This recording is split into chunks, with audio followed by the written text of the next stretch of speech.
Hi, welcome to the Recession Proof Investing series, where we have top experts sharing tips and strategies on achieving lasting success and financial freedom in a post pandemic world.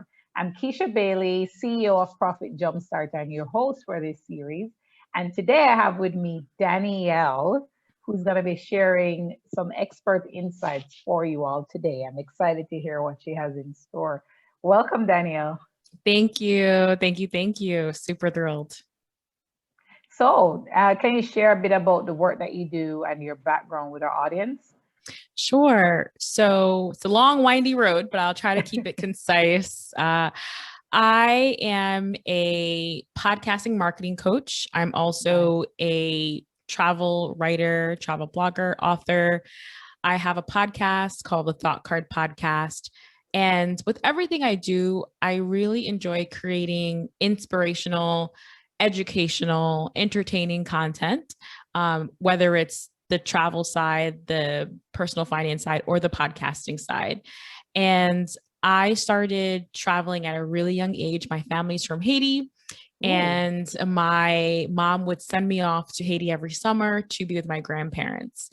And it was great because I was learning the language. I know Haitian Creole like the back of my hand, the food, the whoa. culture. Like I am a Haitian native, like even though I am a second generation. So I'm from the interestingly enough, Caribbean as well, Jamaican. yes. Yeah. Okay, okay. Represent. Yes, yes.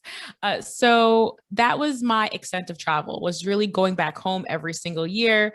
And by the time I got to high school, I pretty much was tired of it. I'm like, Mm. I'm becoming a young adult. I want to hang out with friends, make my own money. So I abandoned travel at that time. And travel reemerged in my life again in college because of study abroad opportunities, Yes. because of traveling just for leisure, spring break, and that sort of thing. However, the finances were limited. And I saw this opportunity to go to Paris for a study abroad program. And Paris was like the number one place on my top of my travel wish list.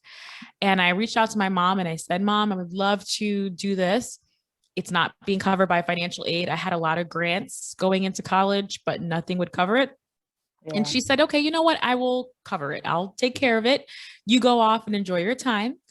However, the underlining story was that we were losing our home to foreclosure.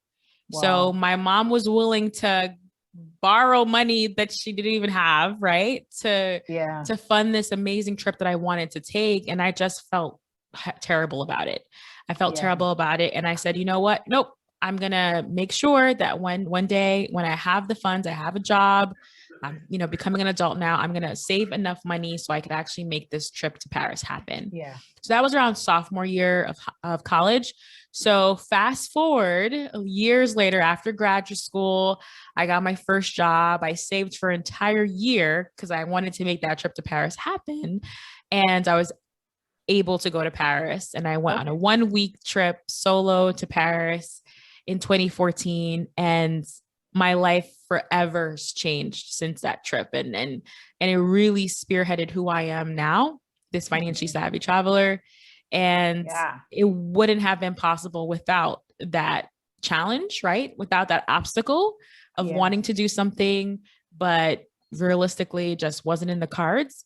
But I think what was really important about that first trip is that I discovered a formula, right? It was work, save, have Hmm. discipline, travel. So I was able to replicate that over and over. And over the last, I would say, 7 years, I've traveled to probably like 20 plus countries, Nice. exclusively because of that strategy, work, save, travel. And that is a lot of what I teach now. And I'm all about looking at affording travel, saving, and all of that in creative ways. Hmm. Even sometimes there's looks like there's no way, but I'm about making a way out of no way. So that's Yeah. really what I do. That's really what I do. Yeah. So, I'm very curious to know. You've been to over 20 countries. Which has been your favorite? I have quite a bit of favorites. So one of my favorite is Iceland. Ooh. It's one of my favorite places. And I think it's more because of the nature. It's a small country, island country, waterfalls, glaciers. I grew up Mhm. in the Bronx. So Bronx and Iceland are so different, Very right? different. Yeah. So I remember when I walked up to a glacier tongue in Iceland, I started crying. I was like, oh my gosh, I would have never pictured me being at a glacier. So Iceland is really special. But I also do like on the opposite side, like Bermuda. Bermuda is also one of my Oh favorites. yeah. It's small, picturesque, beautiful, and relaxing, expensive. Iceland and Bermuda are both expensive. I tend to like expensive destinations. I don't know why, but I make it I make it fun. And then Okay. surprisingly, my third one would be China.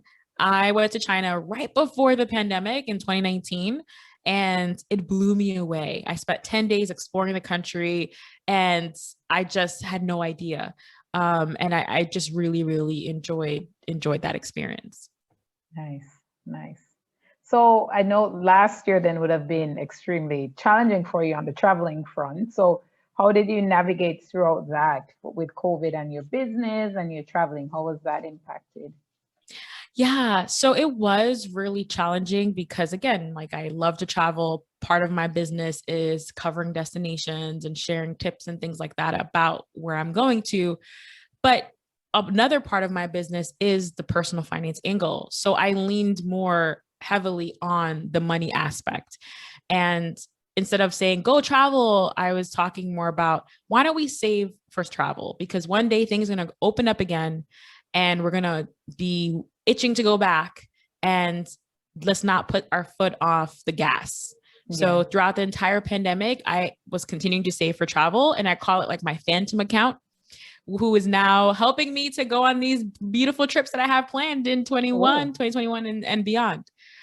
So it was all about pivoting. It was really about also trying a lot of different things, seeing what was going to stick. And I also think 2020 was really transformative because it gave me a space to really think about my values yeah. and lifestyle design. Like, what kind of life do I want to lead?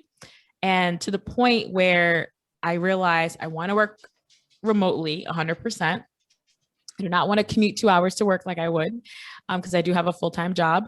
And also, it gave me a chance to ramp up my side hustle too, right? I'm home, I can wake up early, I could stay late, and it Yeah.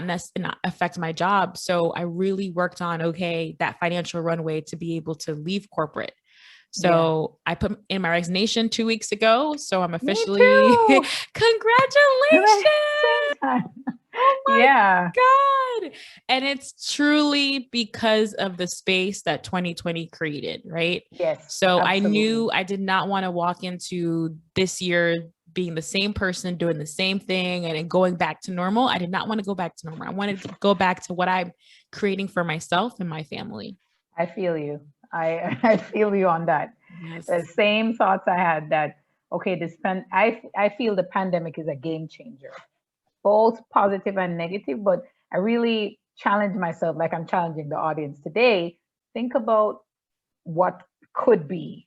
That's one thing the pandemic gave us time to do, to slow down and say, what could be? And because of that, I knew definitely I didn't want to go back to the grind of the 9 to 5 and in everyday kind of just existing when I wanted to be able to live.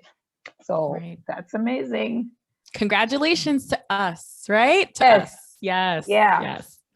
So, on that, then, what would you say would be three critical things that persons could do to level up with their finances and their life and their business in general post COVID? Yeah, I would say the importance of having emergency stash of cash Yeah, is so important. So making sure that you have savings set aside for randomness that you can't even imagine, right? Now, I'm not talking about just like the car breaking down, but like catastrophic emergencies that we have no foresight for.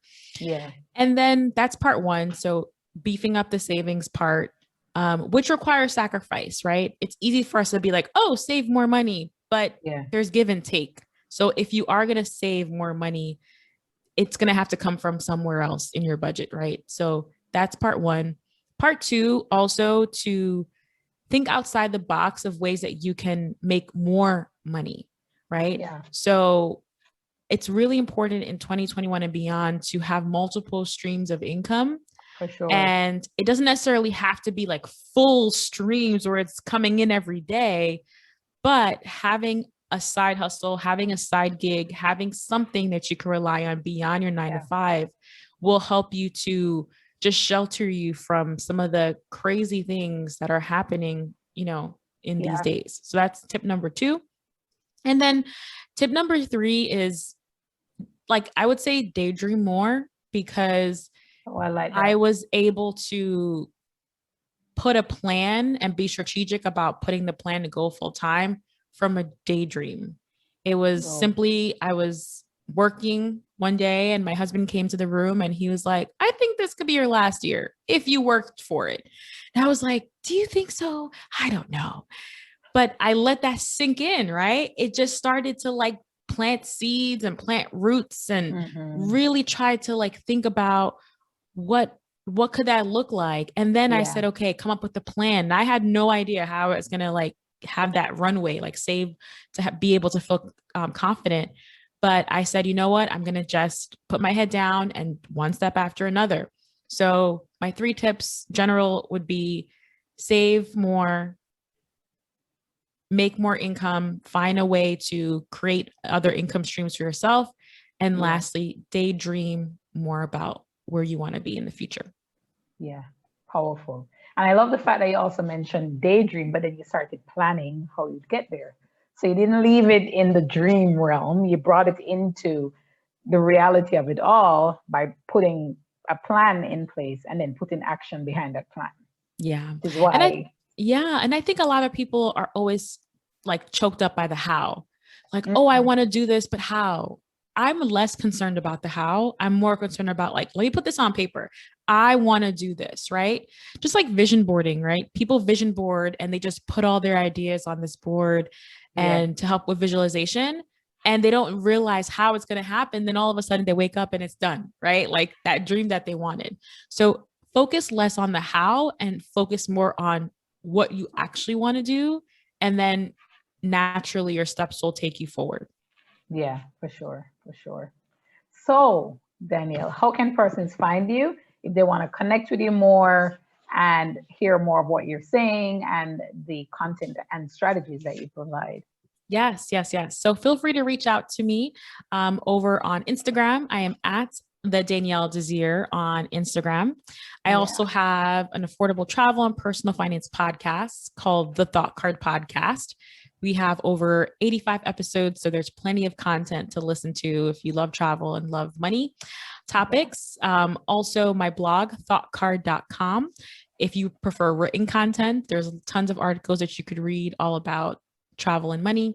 And then lastly, I would say that I have a book called Affording Travel, Saving Strategies for Financially Savvy Travelers that walks folks through step by step my framework for saving for travel and making it part of your lifestyle.